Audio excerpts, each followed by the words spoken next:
திருவாரூர்ல இருந்ததுன்னா ஃபர்ஸ்ட் நடவடிக்கை திருவாரூர் வந்ததுக்கு அப்புறம் நல்லா வந்ததுன்னா நீங்க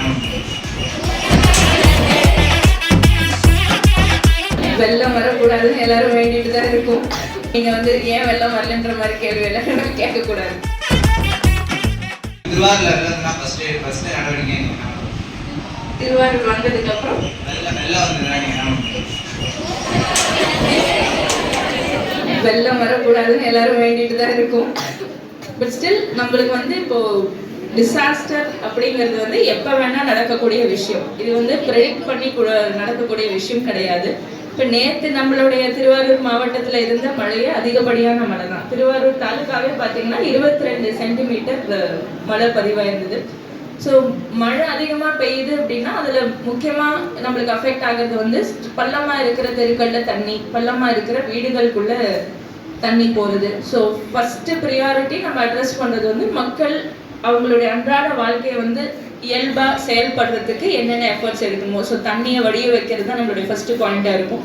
அடுத்தது திருவாரூர் வேளாண்மை சார்ந்த மாவட்டம்ங்கிறனால நம்மளுடைய பயிர்கள், நெற்பயிர் எவ்வளோ தண்ணியில் டேமேஜ் ஆகிருக்கு, அதை அந்த தண்ணியை வடிய வைக்கிறதுக்கு வாய்க்கால் ஏதாவது அதில் அடைப்பு இருக்கா, கிளியர் பண்ணி விடணுமா, அந்த எஃபர்ட்ஸ் அடுத்த கட்டத்தில் ஆரம்பம்.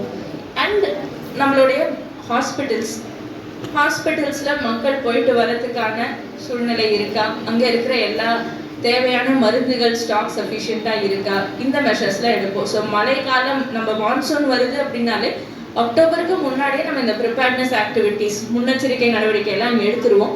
சம்டைம்ஸ் நம்ம எதிர்பார்த்ததை விட அதிகமாக வரும்போது தான் இந்த ஃப்ளட்டிங் இந்த மாதிரி சுச்சுவேஷன்ஸ் நடக்குது. இப்போ தென் மாவட்டங்களில் நம்ம பார்த்தது ஒரே நாளில் ரொம்ப அதிகப்படியான மழை இருக்கிறனால நடந்த ஒரு விஷயங்கள். ஸோ அப்போ நம்ம மக்களுக்கு ரிலீஃப், அடுத்து பள்ளமான இருக்கிற பகுதியில் இருக்கிற மக்களை கூட்டிகிட்டு மேடான பகுதிகளில் இல்லை ஷெல்டர்ஸில் தங்க வச்சு அவங்களுக்கு உணவு ஏற்பாடு பண்ணுறது, அவங்களுக்கு மருத்துவ வசதிகள் ஏற்பாடு பண்ணி கொடுக்கறது. ஸோ நம்மளுடைய மாவட்டம் இப்போ இருக்கிற சுச்சுவேஷனில் நம்மளுக்கு மழை தண்ணிகள் எல்லாமே வடிகிற ஸ்டேஜில் தான் இருக்குது. பெரிய சேதம் எதுவும் இல்லை. அண்ட் நம்ம எல்லா டிபார்ட்மெண்ட் அஃபீஷியல்ஸும் இன்டர் டிபார்ட்மெண்டல் டீம்ஸாக ஃபீல்டில் போய் இன்ஸ்பெக்ஷன் பார்த்துட்டு இருக்காங்க.